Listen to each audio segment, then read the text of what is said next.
Qui est mon prochain? Tes paroles, Seigneur, sont esprit et elles sont vie. Tu as les paroles de la vie éternelle. Alléluia. Évangile de Jésus-Christ selon saint Luc. En ce temps-là, un docteur de la loi se leva et mit Jésus à l'épreuve en disant: Maître, que dois-je faire pour avoir en héritage la vie éternelle? Jésus lui demanda: Dans la loi, qu'y a-t-il d'écrit?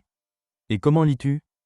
L'autre répondit: Tu aimeras le Seigneur ton Dieu de tout ton cœur, de toute ton âme, de toute ta force et de toute ton intelligence, et ton prochain comme toi-même.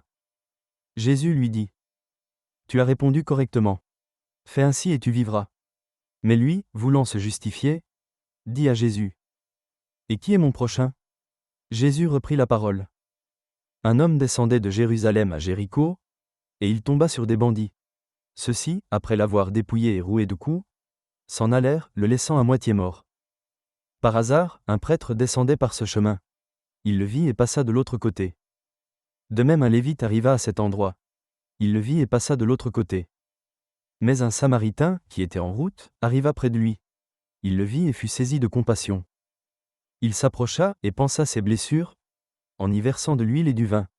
Puis il le chargea sur sa propre monture, le conduisit dans une auberge, et prit soin de lui. Le lendemain, il sortit 2 pièces d'argent, et les donna à l'aubergiste en lui disant: Prends soin de lui. Tout ce que tu auras dépensé en plus, je te le rendrai quand je repasserai. Lequel des 3, à ton avis, a été le prochain de l'homme tombé aux mains des bandits?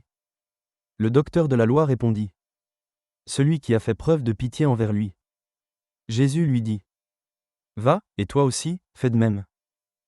Acclamons la parole de Dieu. Nous rendons grâce à Dieu.